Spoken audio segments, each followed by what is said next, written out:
So I think we will try to get started relatively on time here. We already have 60 folks in the room. I see Representative Jana Brown of Richmond. I see Representative Bob Hooper of Burlington. I am sure there are more folks. If people who want to make it known that they're here and listening want to put some information in the chat, we certainly welcome that as well. Just for a bit of Zoom logistics, we are now recording the session and we are streaming live on Facebook. For those of you who don't know me, I'm Senator Keisha Von Hinsdale, so I'll start there. And do please use the chat for introductions, to share thoughts or ideas. Please, if you can, stay on mute, and we will get to Q&A in the last 15 minutes. A lot to cover, as folks may know, and a lot that we want to make sure we hear from you as well. So before I turn it over to my co-conspirator in many ways, Representative Tanya Vyhovsky, I just want to say that we are here I'll speak for myself. I am here, and I believe the same of Representative Vyhovsky, because we want to listen. We want to remain informed alongside you, and we want to make sure that we are paying attention to the work of the task force and hoping and trying to ensure that it moves in the direction of a sustainable and well-funded, defined benefit plan that is fair to all involved. And we're really grateful that Treasurer Beth Pearce has now put out a new report articulating that the best way to do that is having a dedicated revenue or funding source. Many of you have been saying that all along, alongside your advocates and representatives who entered the halls of power and join us in the State House. I know you have some really incredible representatives on the task force that's been meeting extensively. And so we just want to say that we're listening, we hear you, we understand the anxiety and frustration involved in knowing that a decision that affects the year of your retirement, your future plans, your time with your grandchildren, your ability to, not be stressed while you go to work in critical jobs, supporting our young people, supporting our civil service, working really hard for our state, that we're listening and trying to make sure that we can reduce that stress and tell you that the solution will be fair and will take your needs into account and will not fall on your backs. I think the only other thing I would add, Representative Vyhovsky and I both serve on the government operations committees. We've stayed in very close touch throughout this process. And just with the knowledge that House government operations is going to be taking on redistricting, another big ticket item that we have this year, I think it's very likely that we will be starting with the pension bill, the pension proposal on the Senate side. I have been playing phone tag this week with Senator Jeanette White. All along, I hope you have seen her as a good listener and someone who's really earnest about getting this right and not continuing to cause undue stress and undue burden to our state employees and educators. And I hope we continue that collegial and supportive tone and one of listening throughout. And if I have anything to do with it, we will. And I, feel like my colleagues in the Senate, certainly feel the same way. So if that changes, I will let you know. But I think we're in a really good position to hear a good proposal and a sustainable proposal that is meaningful to all of you in the Senate. So without further ado, I want to turn it over to Representative Vyhovsky, who's often far more articulate than I am. Representative Vyhovsky. Thank you, Senator Hinsdale. I don't know that that is true, but I'm so thankful to be here and thankful for the turnout tonight to hear from our representatives from the task force and to hear from all of you. As we know, last year, the plan was sort of dropped out of nowhere on many of you, and it was really unfair and not okay the way that that happened. And I want to make sure that we are regularly in communication. What we did see with the plan that happened in this past session, I guess it was actually earlier this year, although the time is hard to keep track of. What we did see is that when people came together and when labor really came together, we were really able to stop that in its tracks and get the task force that we have now, who issued an interim report in October, earlier this month. And that interim report gave a lot of background information, but didn't really make any specific recommendations, although we do know that Treasurer Pierce has now made the recommendation that dedicated revenue stream is really important. It's something we've known all along. We know that that is one way that we can both keep the system sustainable, but also make sure that each and every one of you can trust the system. As we know that part of the way that we got here was underfunding, particularly of the teachers system for many, many years. And one way that we can really ensure that that doesn't happen again is to have a dedicated revenue stream. So I do think that that is incredibly important as we move forward to really think about where that comes from and how we do that to make sure that the system is sustainable. The pension system is really deferred wages. Many of you could be doing the same work that you're doing, but for more money in the private sector.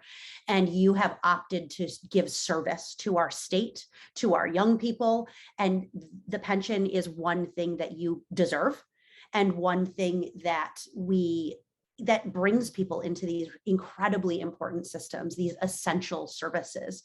And I know that our teachers, for sure, I work as a school social worker when I'm not in the legislature, and I see every day the impacts of the last couple of years on our teachers.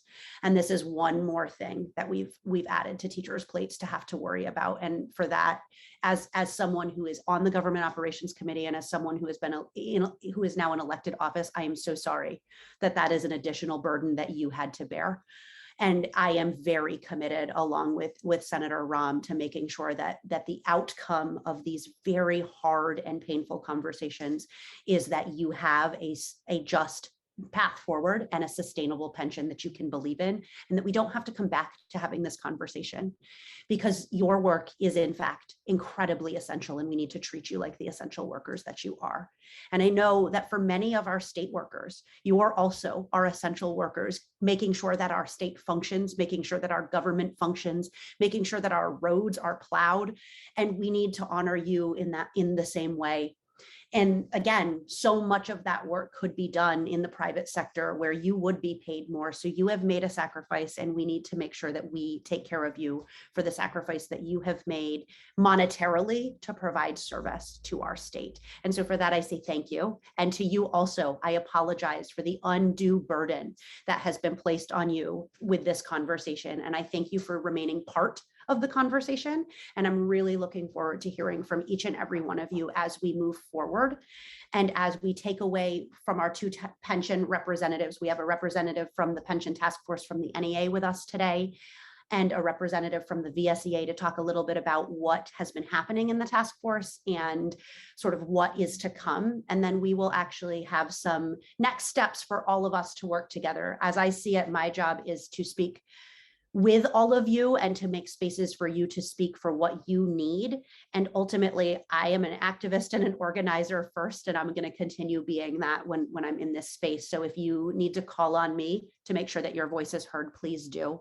And with that, I'd like to turn it over to Kate McCann, who's our NEA representative on the Pension Task Force. And I believe it was last year was our Vermont Teacher of the Year, although maybe I have the year off. Kate, can you unmute and join us? Thank you so much. Sure. I am Kate McCann. I teach students math at U32 High School, where I'm also co-president of my local educators association. I'm a national board certified teacher and the 2017 Vermont Teacher of the Year, and a 2018-19 Albert Einstein Distinguished Educator Congressional Fellow. I'd like to start off by thanking you all for taking the time out of your busy schedules to be here. I know that we are all exhausted and doing our very best to navigate this challenging pandemic and stay informed along the way. The reason we're here tonight is because we all recognize the importance of the pension system to the recruitment and retention of our public school teachers and state employees. Retirement benefits are among the most important components of total compensation of public sector employees. Over the past 4 months, we've been spending hundreds of hours discussing, dissecting and learning about the pension system. In short, pensions are complex. The task force has agreed to guide its work according to several principles, and those include honoring state commitments to employees, pension system sustainability, minimizing impacts of any changes to employees who are near retirement, making no changes to already retired employees, and ensuring that employees don't have to work longer to qualify for a benefit. The task force acknowledges that pre-funding health benefits for public employees would save the state money in the long run. Treasurer Pierce's words echo loudly through her continued testimony. Pay your bills first. The task force members appointed by the unions, comprised of 3 teachers, 2 state employees, and 1 state trooper, feel strongly that this means that the state should throw as much one-time funding as possible at the pension situation to pay down a portion of the unfunded liability and to keep the system solvent for generations to come. The state finds itself with a fiscal year surplus, now and likely for the next several years. Our position is that the state uses this rare opportunity of such a sizable amount of resources to commit these one-time funds to buying down the pension liabilities. Using the surplus will help Vermont today and well into the future, as it will reduce increases in the state's obligations. Indeed, reducing the unfunded liabilities in the pension system will not only help to sustain those systems, but it will also help to relieve growing pressures on the general fund. In addition, we insist on a dedicated revenue stream to support the pension system. The labor team has made several suggestions as to where the money should come from, and we have heard testimony that the money exists. We already know from analysis done by the actuaries that infusing additional one-time funds and recurring funds will have significant positive impacts on the pension systems. We've also looked at ways to incentivize people to work just a little bit longer if they choose to. This must be a choice and would be rewarded with some additional benefit. We're currently awaiting actuarial analysis of different scenarios which take into account the use of one-time and ongoing funds, incentives for those that choose to work longer, as well as other potential adjustments from plan beneficiaries. We look forward to seeing those numbers next week. We are eager to continue our work. We know that there's a path forward and have made it clear that any plan must include significant one-time money and a dedicated revenue source, such as higher taxes on Vermont's wealthiest, before any adjustments are made to what public employees pay or how benefits are paid out. Thank you for this opportunity. Thank you so much, Kate. Eric, if you would like to come in and share from the VSEA side and some of the impacts as you see them to some of the proposals that have been floated around, that would be lovely. I'd be happy to, and thank you for hosting this discussion and pulling us all together this evening. So I'm Eric Davis. I'm an analyst with the state of Vermont. I'm also one of the trustees of the pension system.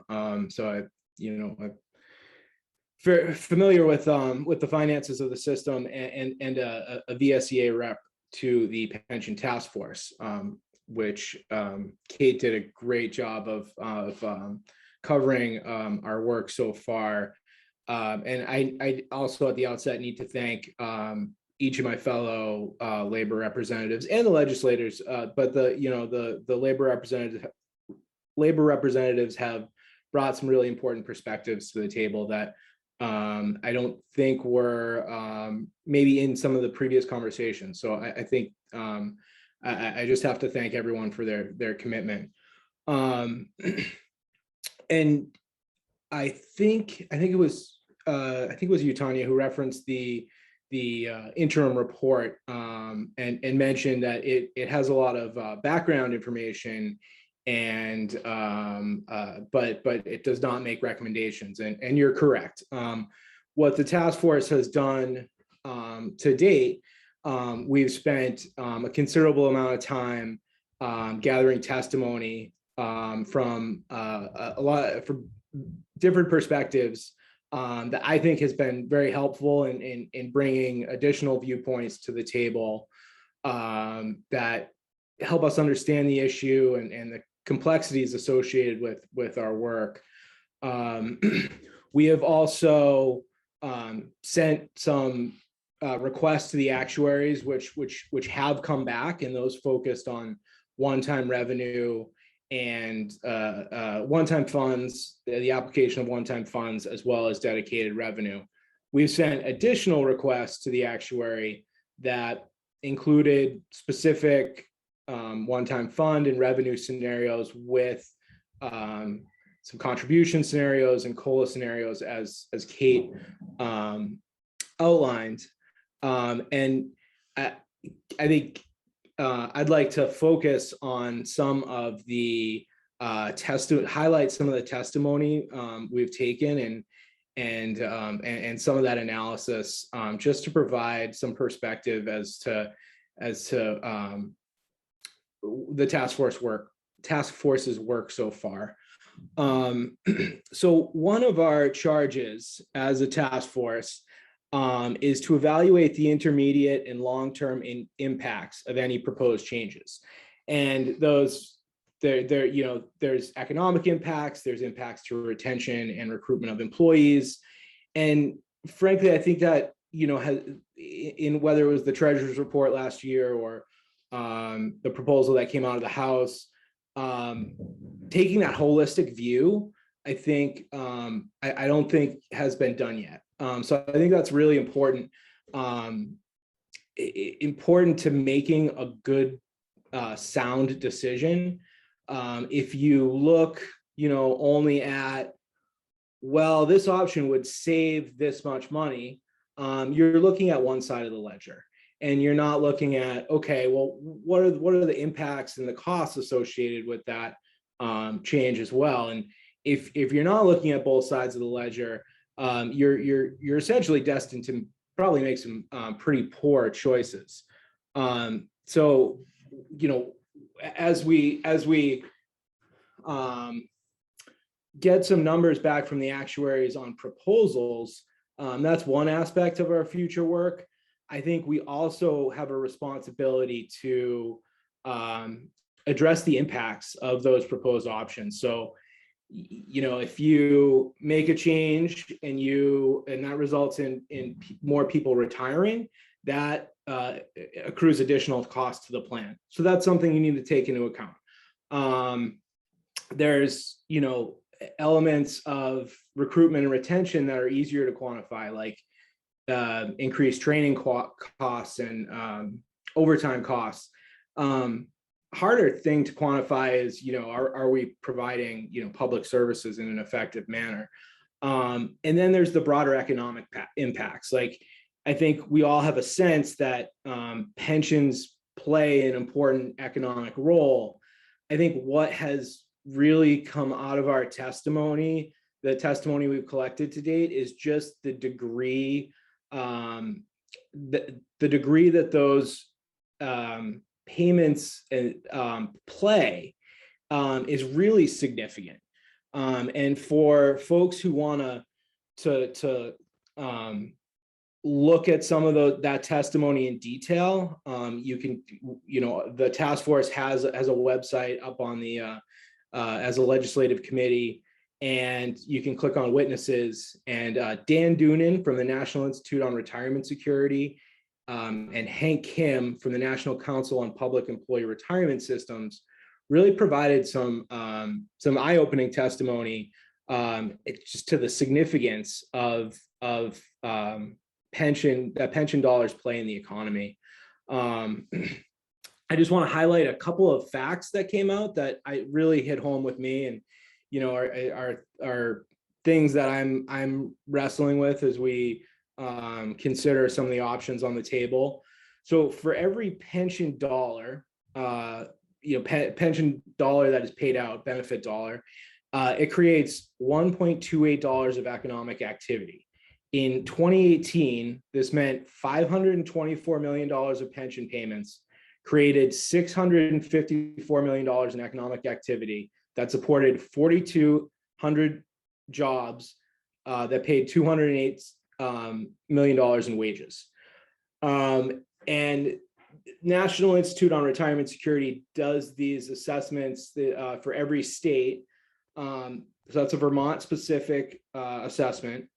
And the National Council on Public Employee Retirement Systems took that analysis a little further and also looked at the value that pension assets play in our economy. And that showed that essentially the revenue created by pension systems are essentially neutral to taxpayer contributions themselves. The pension system created $165 million of revenue in 2016 and $191 million in 2018, compared with $153 million and $204 million of taxpayer contributions. It's essentially a wash. So, we need to weigh the short-term budgetary pressures versus, the revenue that's created as a result of those payments. If, we cut a dollar to save a dollar, but then there's one less dollar coming in, that, raises the question of whether that's a very sensible thing to do, frankly. So these are dollars well spent. They are effective. Pensions are essentially economic development programs. They stimulate our economy. We do need to be very mindful of that when we consider benefit changes. The other element I wanted to highlight is some of the analysis that Treasurer Pierce provided on dedicated revenue, as well as some of the preliminary work that came back from the actuary that is assisting the task force. And, I think a lot of times, or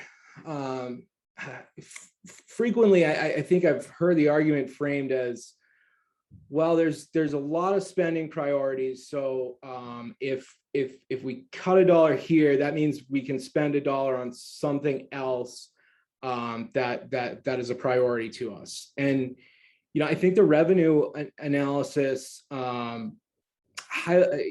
really brings into question whether that's the best approach.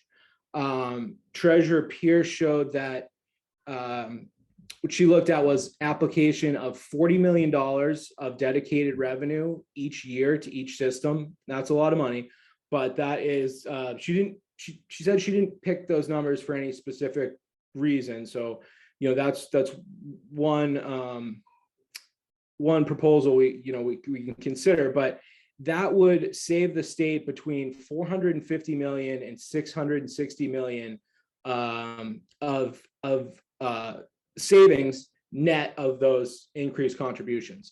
So that opens up the door for actually a lot of additional spending capacity. And we had our actuary look at what would 30 million, 50 million, and 75 million do split between. So the 30 million option would be 15 million split between each system, and the 50 million be 25 million split between each system. That saved about $500 million in their analysis. So, I think Treasurer Pierce puts it really well, and Kate already alluded to this when she says, pay your bills first, take care of your obligations. Doing so aggressively really opens up the space to address many other priorities that we all care deeply about as well. So I think that that revenue piece is, I think that's going to be a tough nut to crack, but it's really important to addressing the long-term sustainability of the pension system. If you look at the cost of the pension system, essentially it's forecast in kind of a linear way. The addition of one-time revenue flattens the curve and then bends it over time. So in terms of sustainability, it's probably the biggest action that we could take. And I just wanted to highlight some of those specific items from our testimony and from our analysis to date. Clearly, we have a lot more work to do, both in looking at scenarios and then looking at the impacts of those scenarios. Thanks so much, Eric and Kate. When I said to Tanya when we were organizing this, I know I'm going to learn a bunch from hearing you all share. And people in the chat have expressed gratitude that you may have seen. They've expressed a desire to make sure your voices and the really compelling statistics and data points that you've shared get further out into the public and to legislators. That is something that Tanya and I can continue to help with in terms of amplifying your voices and these important pieces of information. Since I mentioned that we were joined by Representative Bob Hooper and Representative Jana Brown, I've also noticed Representative Alyssa Black and Representative Samantha LaFave. I know we also have a lot of the union leaders and your folks working for you in the State House. We're ahead of schedule, given everyone's brevity, but packing a lot of important information in a short period of time. I thought I'd just open it up to any of them who might want to offer a brief comment or fill in a gap, and then turn it over to Representative Vihovsky to start the Q&A so people can gear up their questions as well. I'll take that bait. Bob Hooper, north end of Burlington. I will just amplify the comment that I stuck in the chat. At this point in time, your representatives and your senators are sitting at home just waiting for you to reach out to them and talk to them about what they should be doing in January. And I urge you to take that opportunity up and have your parents, your children, your cousins, your nephews, your grandmother, everybody else in the community do the same thing, because if this goes through, it's going to impact a good chunk of Vermonters, and it will roll out in the way that our economy grows in the future. It'll roll out in the way that people decide whether they're going to remain in Vermont after they retire and take that income to Florida or New Hampshire or someplace in the Carolinas. And that doesn't benefit our system. So this is significant. And even though everybody, I think, except Eric, says the numbers drive them crazy and he really loves them, it's something that you can stick your head into and really get your head around fairly easily. It's not necessarily the problem of excess benefits or things like that that are driving this. It is problems to some degree that legislators before us created by underfunding. And it is also to some degree a little bit of putzing around with the numbers amongst people who are in charge of running the thing. So I'll leave it at that. Thank you both very much for organizing this, and get out there and organize and contact people. That's how you get things done. We know that. So true. Thanks, Bob. So I'll call on Representative LaFave and then Amy, and then I will turn it over to Tanya for the rest after that. Thank you. And thank you for allowing me to be in this tonight. It was very helpful for us to get as much information in that we can. So as Representative Hooper has stated, please reach out to us. Please send us your testimony. Please send us how it's going to impact you. And please send us things that we can go back in January with. It is hard for us to, sometimes to go in and to voice the voices that we want to and that we need to, because no one wants to see these big changes happen. I don't. I think it's unfair to the people that dedicate their lives and dedicate their planning to have everything ripped out from underneath them. And it's not fair. So we need to hear from you, regardless of where you live in the state. Reach out to a legislator. It's helpful to reach out to yours, but if you know one better than another, we're here for you. And we want to hear what you have to say. So thank you for joining us tonight, and thank you for being here. Amy. And I want to thank Amy before she speaks, just for, taking a lot of uncompensated time to follow these issues and be a voice in the State House and with legislators for many years, but really rose to the occasion this year in particular. Thank you. That's very kind. for those folks who don't know me, I'm Amy Town. I am the current VSEA president. I just was so grateful for this opportunity. So thank you for arranging this gathering, and to be able to ask the questions and to hear from representatives is certainly helpful. I did just want to take this opportunity to also remind folks that one of the first things our labor representatives on the task force did was insist on an opportunity for public hearing. And that is going to happen November 1st. So it's in a couple of days. There is still an opportunity to sign up. Look at that. I think the link is going to be posted very shortly. If you haven't signed up already, I certainly encourage you to think about signing up to do so. Again, November 1st, 5:30 to 8:30. And just thank you for staying engaged and on top of this issue. It impacts so many of us in so many ways.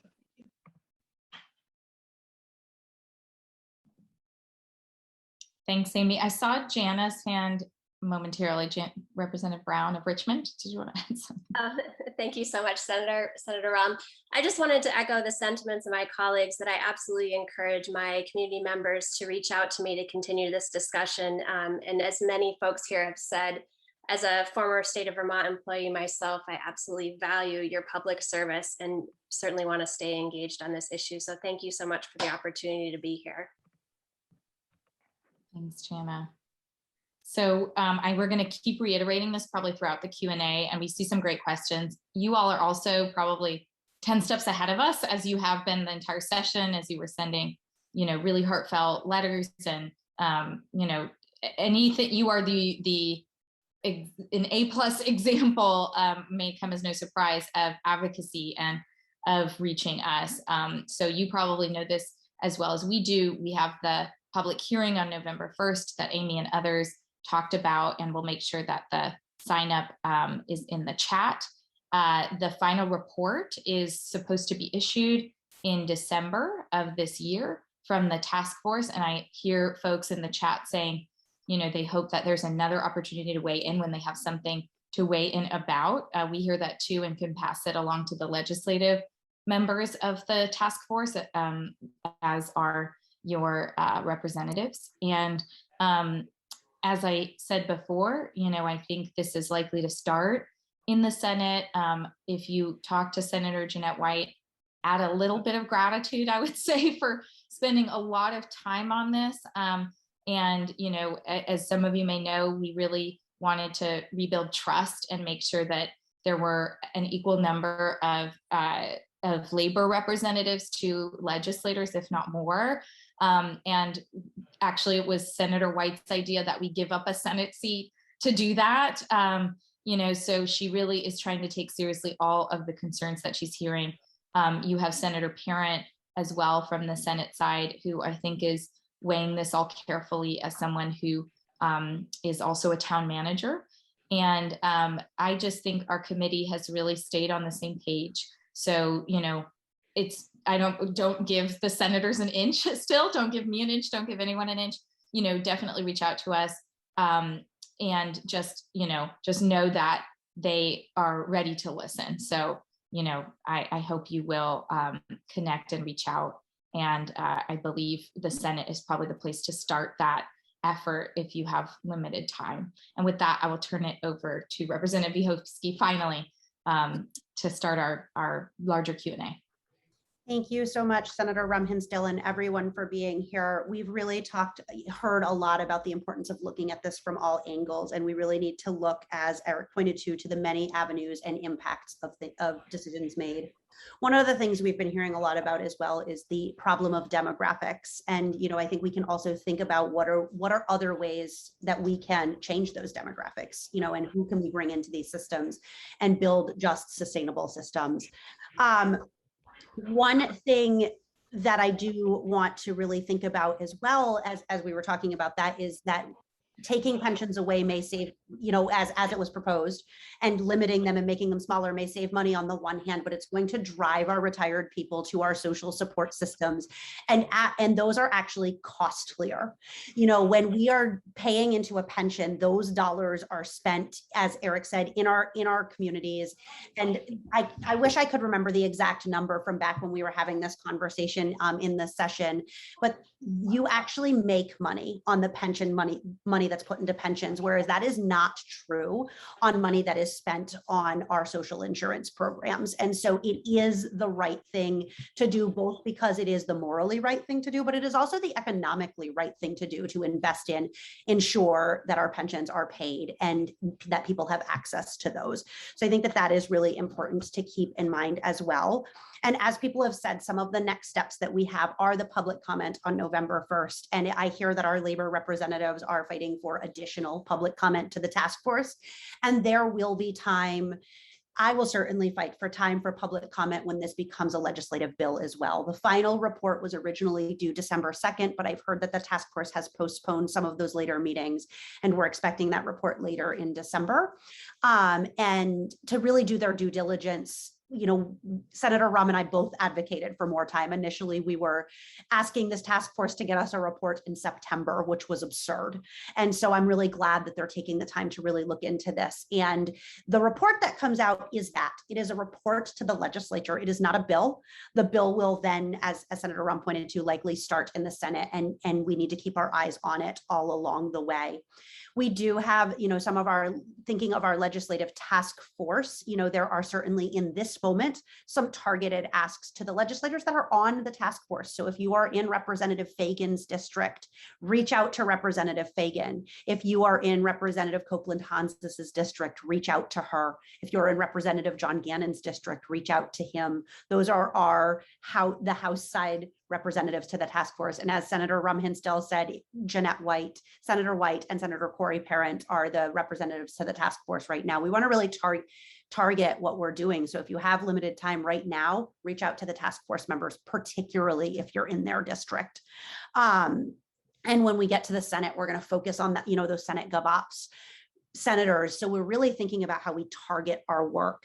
The other thing that we will be doing is pulling together a rally in January for all of us again to come together, because what we know and what we learned again, we know it from long throughout history, but we learned it again in this past session, is that when we stand united together, we are strongest. And so we'll be building opportunities for our labor representatives to come back together and to speak to us and speak with us and really build up that energy as we head into the legislative session, because the reality of it is united, we can and we will win a just path forward on these pensions and on so many more things that we know we need to be fighting for. And so with that, I want to really, again, thank everyone for being here. Keep your eyes out for the December update. And we will certainly keep talking with your unions, and with any of you, certainly reach out to me as well. I know that I'm not on the task force and I'm not on Senate GovOps, but I am on House GovOps, and I'm always happy for people to reach out to me and let me know what's going on for them. And with that, I'm going to actually turn it over, and we're going to do some facilitated questions and answers. And so I'm sifting through the questions in the chat, and I will get to them. But right now I see that Molly Stoner has her hand raised, and I'd like to open the floor to you to ask your question or share your comments. I know you're also on the task force, so you may have some really great information for us. Oh, oops, much. I'm trying to lower my hand. I'll do that later, one thing at a time. And yeah, I am on the task force also. And I just wanted to, I really appreciate everything that Kate and Eric were able to share. And I also just wanted to add one or two things, both of which have a question component to them. So one thing I want to share is that we've also been pushing for the idea that if there were to be any change in contributions that teachers and state employees make, for example, one of the things we've sent to the actuaries is a 1%, looking at an increase in contributions up to 1% over the course of 4 years. And we've been pushing this notion that if we're willing to essentially tax, in a way, our state employees and teachers an additional 1%, why would we not also tax the wealthiest 1% of Vermonters, which we know would bring in a 1% tax on the wealthiest 1% would bring in $33 million. And, and we're waiting from the actuaries to hear how much money a 1% increase on state employees or teachers would bring in. But we do know that figure. So I want the public to know that, but I also am curious from the legislative people on this call, what your response is to what we often hear back, which is that the governor wouldn't sign that. And I wonder what a workaround might be for that. And if I can just say the other thing I've been thinking about is that we've heard from several legislators. Oh my goodness, I am losing this thought. Why don't you answer that one and I'll try to catch my other thought. Sure thing. Thank you, Molly. I think it's possible that the governor wouldn't sign it. And frankly, I think that if we have the votes to pass it, we should pass it anyways. And if the governor vetoes it, we'll deal with it. But I think all too frequently we've gotten caught in a space of trying to legislate only things that we know we could override a veto on. And frankly, I think it's done a disservice. I think we need to really push forward the bold things that the people are calling for. And that is a tax on the wealthiest Vermonters to make sure that our pensions are funded. And I think we need to do it. And if he does veto it, then we deal with it. And if we can override the veto, great. And if we can't, we keep fighting for it. Perhaps that will give us an avenue to someone who is going to be supportive of the things that the vast majority of Vermonters are telling us they want. So that's my answer to that question. It may not be everyone's answer, but I'm happy to turn it over to Senator Ram Hinsdale. And I think the slightly more cynical answer too is that we have election years, we have one non-election year and then one election year. And, I don't think that legislators anticipated dealing with this in an election year, but make them feel really clear, about sending the strongest proposal to the governor and then setting up a fight where we are on your side. So it's the time for you used a lot of incredible advocacy and political muscle during this session, and next year it will be amplified and made even more pronounced. So, I think I know, you all have done so much. I can't believe I have to ask you to do it all over again, but it will have a tremendous impact this coming year. And, we'll set up a real narrative that I think the governor should take stock of, frankly. So, please continue to speak up out of session, but also note those same letters next session will have a tremendous impact. And as Senator Ram Hinsdale points to, the governor will also be up for re-election, and we can use public pressure to hopefully prevent him from vetoing it. Like the people have the power here, and they always have. And it is hard to ask you to do more than you're all already doing, and take your power and use it. Thank you so much for both of those answers. I really appreciate it. And I did remember my other thought, which is that when we talk about pensions, we've heard from a couple legislators that when we talked about like the pension is a promise, that the concept of pension is a promise, but not the amount of a pension or the specifics of the pension. And personally, I find that really hard to swallow. And I guess I'm just curious how you all feel about that and how you would approach addressing other legislators who might say, well, the concept of a pension has been promised to these people, but not the actual figures or terms of the pension. I'm glad you raised that, because it reminds me that I support Senator Polina's legislation, I believe, to make the agreement at the time that you become an employee a binding contract that can't be broken. So, I think to some of us, it was news that you could keep coming back to the well and changing this on folks. This is the second pension negotiation I'm living through as a legislator. I was a very new legislator in 2010.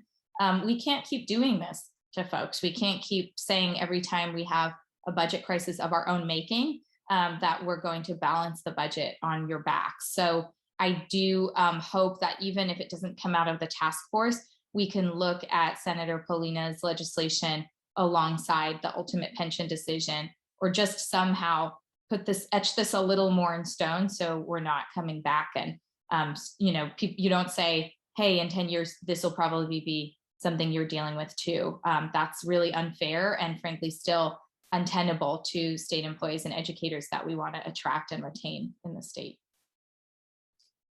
I agree with Senator Rahman. I know there are still some questions as to what really can be changed and what really can't be changed. And I certainly know that there are, and I heard I was on government operations and we were having these conversations that if we went through with the proposal as planned, expect lawsuits, because the reality of it is that it is not okay. And there are aspects within that likely were not legal.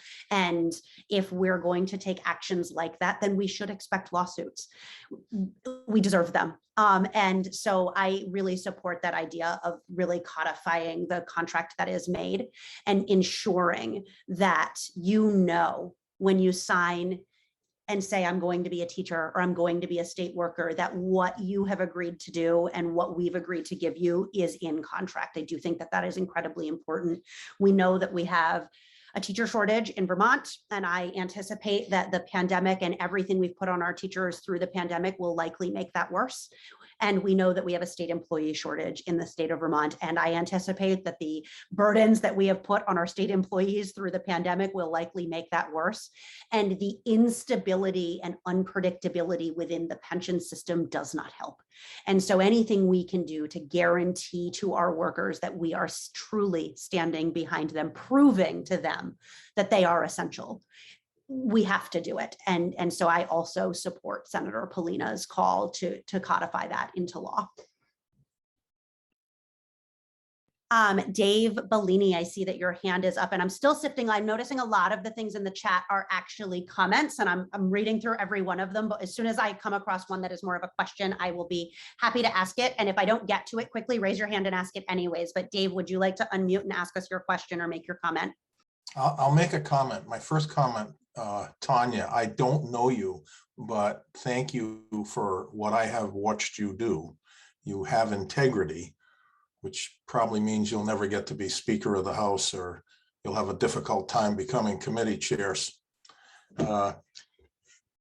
I've been in state government for, hi Bob, I've been in state government. I just retired for 42 years. And I mean, I could tell you stories, the farmer and the snake being, the legislature. You can never really trust what's going to happen because the snake's always going to bite you. I don't believe anything really. They've been to the well already. How many times have they gone after the pension and said, now we've solved it? I don't know who said it, pay your bills first. I mean, did somebody pull the light cord in somebody's head? Was it the treasurer, a legislator, whoever said that? I mean, is that a new concept? That's like 4th grade. So no. Yeah, that should have already happened. They're a failure, management failure. And I'll leave you with this just so I can be funny. I think it was Confucius that said, to slay a 100-foot-long serpent, we need only to crush its head.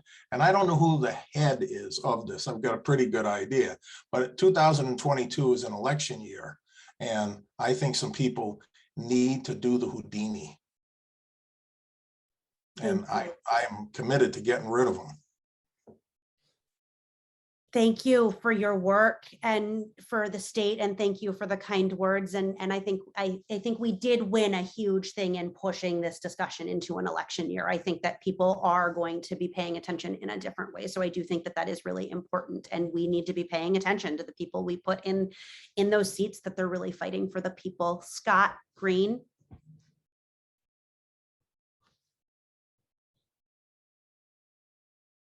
Scott, you're on mute. Okay. Hi, everybody. Hi, thanks. Sorry for that. So I'm a 24-year state employee with the state. I just wanted to kind of go over a little bit. I know that analytics and actuaries and people play a great role in sifting out how to make this work in a grand aspect, but from an employee's perspective. I worked with the state for 20 years in one aspect of what I call an essential role. And then I had to retool and start again with a whole different job. That was my decision. And the decision was based upon my ability to know that I had a retirement that backed me up. that was very important for me to stay with the state. I classify myself as an employee that does outstanding work. I have had those on my recommendations, and feel that, you know, retaining a healthy, robust employee pool is essential.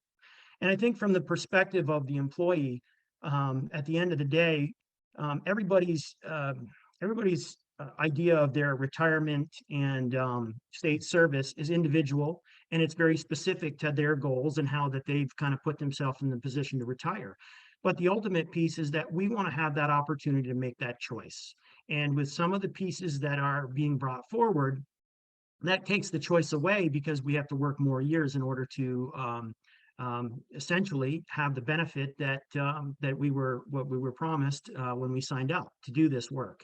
And I really want to thank everybody who has spoke on that behalf, that you know, that we would like to have that choice. And you know, as we know, actuaries have a very difficult job sifting out all of the information of what makes what works. But I use the kind of the easy approach of the glass of water. You have a full glass of water and you pour it into another glass of water, there's still the same amount of water.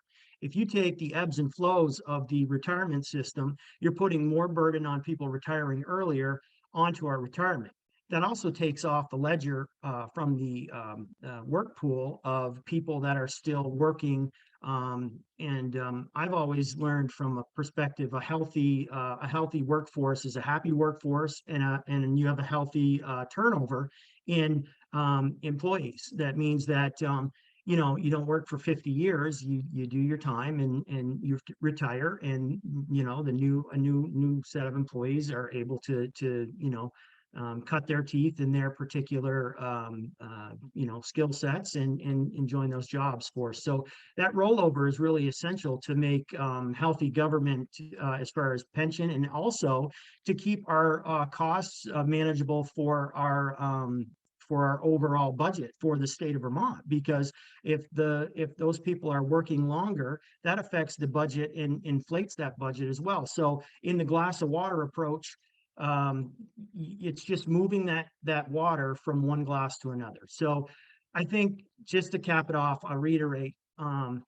my reason for staying with the state is because I have that choice to be able to retire at the time that they guaranteed me, and make that choice. Now I can stay and work longer, but ultimately I want the choice to know that I'm able to do that. And that's the goal for me. So I'm hoping that we can resolve this and we can keep that applicable for the choice for me to be able to retire at the time that I thought I would, and still have the same benefit that that I thought I would, you know, 5 years ago, 10 years ago, and whatnot. So I hope we can figure this out. I appreciate everybody's hard work, and thank you so much. And I do think everybody that works for our state is an essential employee, and we all do our very best to help our fellow Vermonters out. So thank you.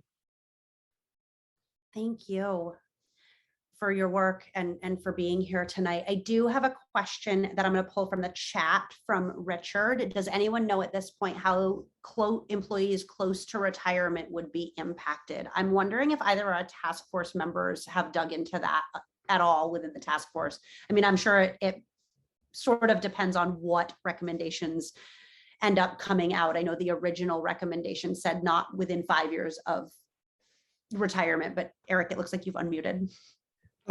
Yes, I did. I mean, we have not defined that precisely.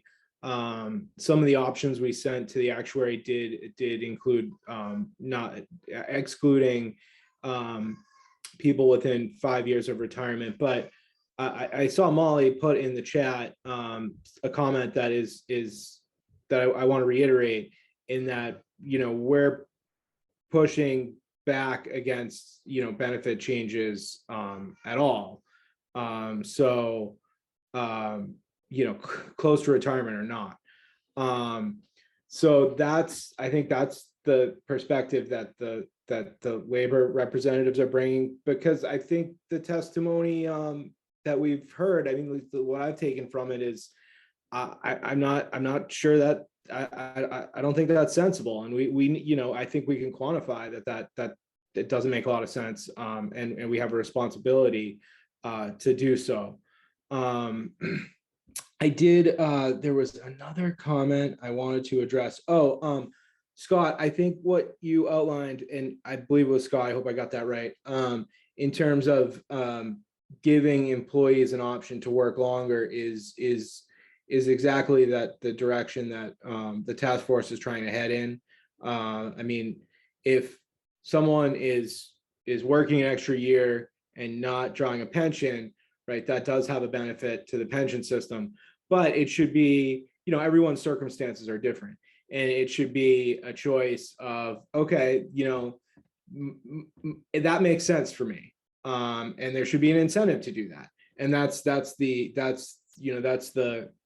path that we're trying to pursue. Thank you. That's really helpful. I'm hearing a lot of, reading through a lot of comments in the chat that are really pointing to what does close mean? If I'm 6 years, does that mean I then have to work 10 years to make up the difference? And so I'm wondering too, if there's any discussion about looking at a more graduated change that would not impact people who are sort of right on that edge of being close enough in such a way that what we're hearing people are scared about. You know, if I'm 5 years away, I'm not impacted, but if I'm 6 years away, then suddenly I have to work 10 extra years.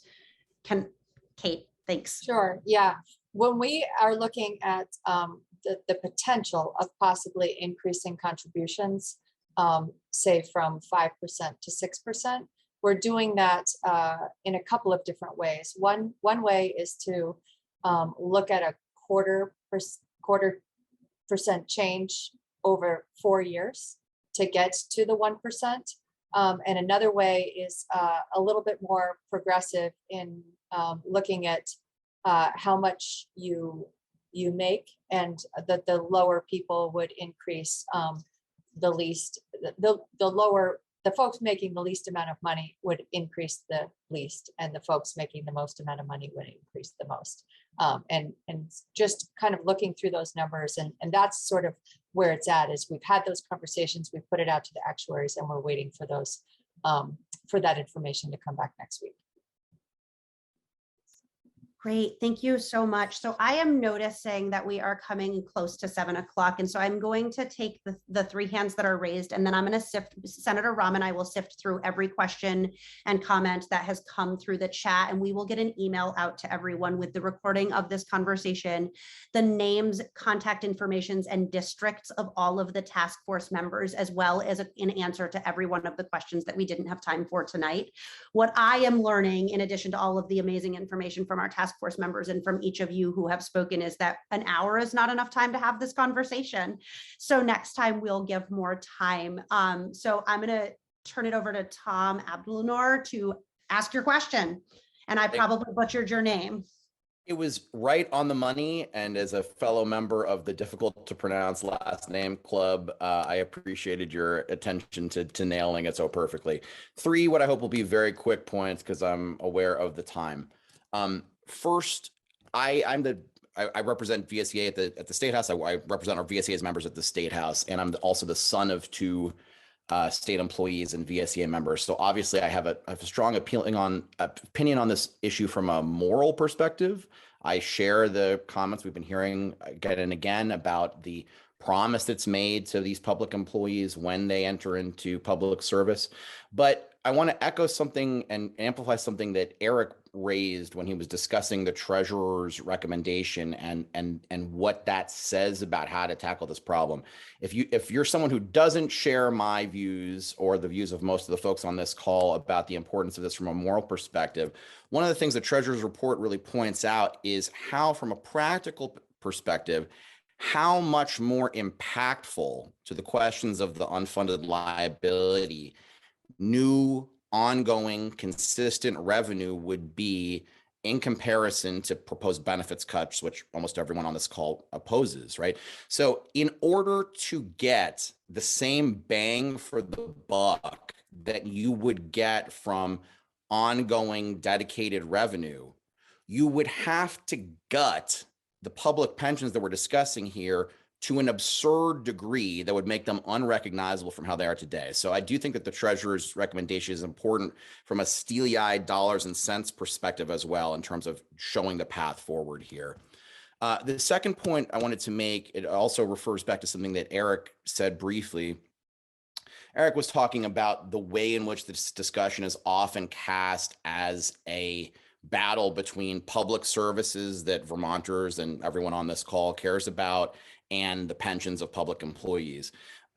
And Eric spoke about how that's a sort of a false choice from a financial perspective, but I'd just very quickly say as well, it's also a false choice from a very practical perspective, which is that in the legislature, the brilliant and important policies that members of the legislature spend time crafting with the hope of impacting education policy to make a real difference in the lives of Vermont's children, or impacting people in vulnerable communities that the state employees on the call serve.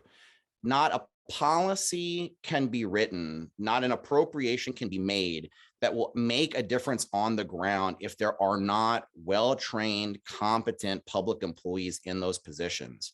So without these state employees, if they have to leave because of these retirement decisions, without these teachers that are on the call, we will not be able to implement those policies that people try to pit against these pensions. My final point was that I would be remiss if I did not point out, as someone who has worked as a lobbyist for VSEA in the State House, and who sat in the committee meetings where these issues were discussed. I think we've seen tonight the benefit of having Kate, of having Eric, of having Molly on this task force, sharing the voice of the frontline employees in a balanced setting where their voices cannot be drowned out, cannot be spoken over by another half of the task force. And I just want to say, having been in the meetings, I saw how that decision was made, the decision to ensure that this would be a balanced task force where employee voices would be heard in a balanced way. And I can say with no hesitation that without Senator Rahm Hinsdale, without Representative Vyhovsky, without Representative Hooper, who I know is also on this call, that would not have happened. So I just wanted to thank them for both pulling this together tonight and for setting up this discussion in a way to make sure that employees' voices were heard. Thanks so much. Thank you, Tom. Elizabeth Adams. Hi, I'll make this quick. I just want to make one point. Every time that we say that we're going to protect the retirees and protect those that are close to retirement, it makes us feel good. And we're doing it because we see, oh, they're in a position where they need that protection. It also divides us, and that same exact thing that we are doing to protect our own is what makes it palatable to those who are against us to approve this. Because you could sit there and the legislator who is against us, the legislators that want our pensions to be decreased, that want us to work longer, those same people are in their own minds thinking, well, we can do this because we're at least protecting those retirees. I'm not a bad person because I'm making sure those close to retirement are okay. It's making it more palatable to them. We need to stay strong and stay one and not divide us into these little groups. So anyways, thank you. And thank you for all you're doing. I really appreciate it. Thank you, Elizabeth. That is such an important point. United, we are strongest, and we can win a just and sustainable future for every one of us, not just some of us. Thank you. Teresa Lefebvre.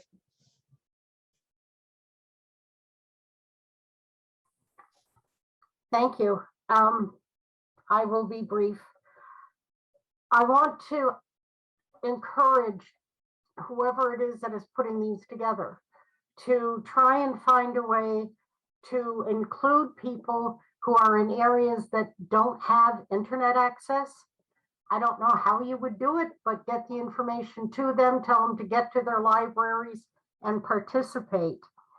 I'm not sure if you're aware of this, but someone mentioned that state employees and teachers, that we have a work shortage. The health department actually called retirees and asked them if they would volunteer their time and services to give flu shots and to work through the pandemic. That's how tough things are right now.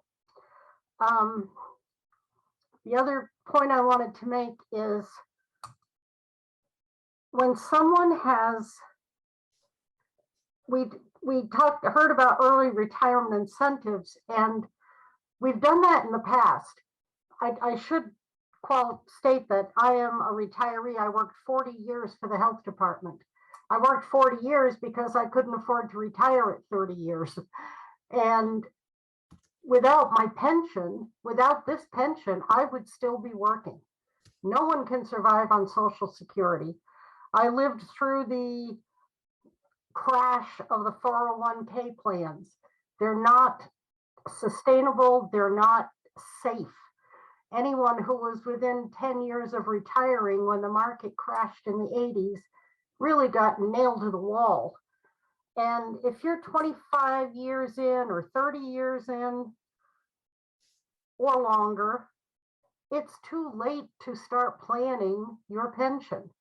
I'll quote Bob and steal his line. It's always too late to start thinking about retirement.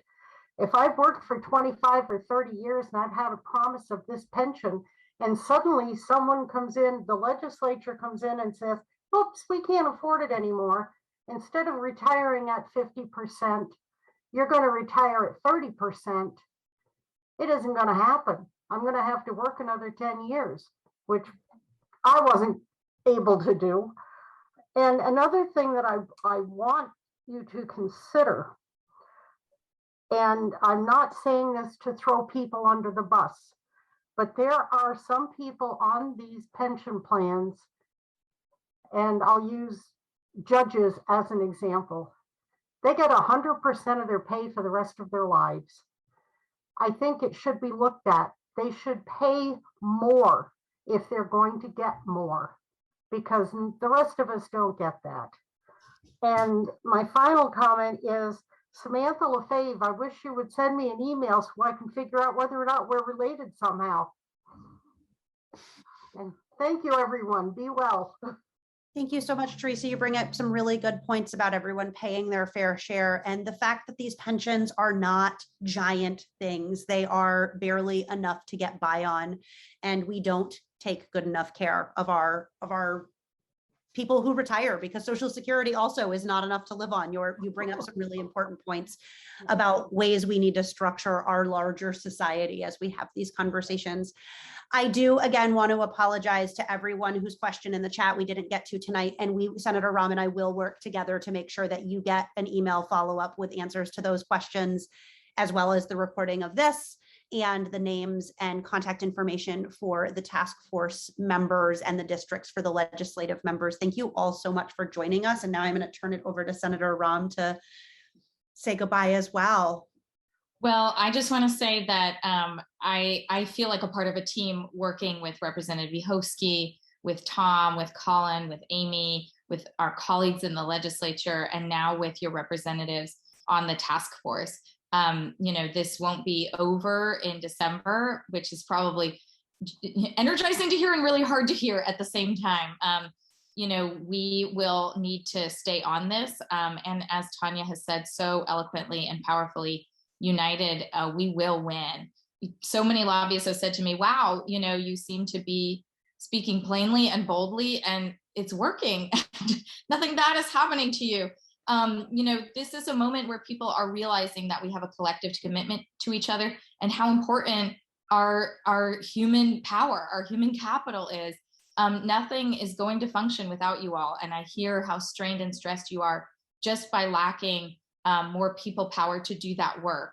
That should be a wake-up call to all of us that, I start my morning in the Economic Development Committee where we talk about other employers, and then I end my day in government operations where we talk about who we are as a state, as an employer, and we are failing at our job of being a good employer.